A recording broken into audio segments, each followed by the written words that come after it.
ଛୋଟାଇ ମୁଁ ଯୋଉ ତୋର ଚାହା ଭିଡିଓଟା ଯୋଉ ବନେଇଥିଲି ଖରାପ ବିଷୟରେ ମୁଁ କିଛି ଚିନ୍ତା କରିଛି ନା ଚାହାକୁ ନେଇକି ବହୁତ ଲୋକ ଖରାପ କମେଣ୍ଟ କରୁଛନ୍ତି ହେଲା ତୁ କହ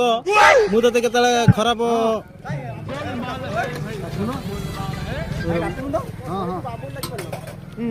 ସେଦିନ ପ୍ରଥମ ମୁଁ ଆମେ ଷ୍ଟାର୍ଟିଂ କରିଥିଲୁ ନା ତିନିଟା ମୋ ଶୈଳ କଣ ଫଟୋ ଉଠେଛ ଚା ଦୋକାନଟାକୁ କୋଉଟା ଏଇ ଫଟୋ ଉଠେଇଲା ତାର ଛାଡି ଦଉ ଚ୍ୟାନେଲ ପୁରା ମୁଁ ବନେଇ ଦେଉଛି ପୁରା କାର୍ଯ୍ୟ ବନେଇ ଦେବି ସେମିତି କି ସେଟା ଡେଲି ଚାହା କେତେଟା କଟୁଛି ସେଇ 15-20ଟା କରୁଛି ମାନେ 15-20ଟା କ୍ଷୀର କଟୁଛି ଡେଲି ତ ସକାଳୁ ଖାଲି ଆମେ ପ୍ରଥମ କଲା ତ ଲସ୍ ହେଇଗଲା 5 ଟଙ୍କା ଲସ୍ ହେଇଗଲା ନା ତଥାପି ଛୋଟାଇ କହୁଥିଲା କେତେ 3000 ଖଣ୍ଡେ ବେପାର ହେଇଛି ନା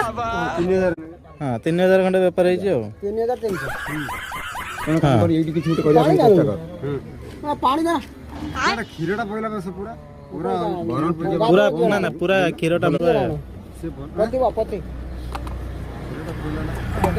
ସାର ପିଏ ନା ଏଠି ବଇଛନ୍ତି ଏଠି ସାର କାହିଁକି ସାର ବଇଛନ୍ତି ବସନ୍ ନା ଏଇଠି ବଇଛନ୍ତି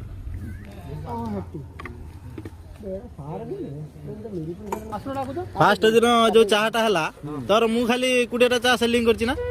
ହାଁ 20ଟା ଦିଟା ଫ୍ରି କର ନା ମୁଁ 20ଟା ଚାହା କେହି ନ ପିଇଥିଲେ ମୁଁ କିନ୍ତୁ ସେଲିଂ କରିଛି ତାର 20ଟା ନା କଣ ଛୋଟାଇ ତୁ କହୁନୁ 20ଟା ବା ଉପରୁ ଜରିଟା ପକା ଜରି ଫେରେ ପକା ସକାଳ ପାଇଁ ଅସୁବିଧା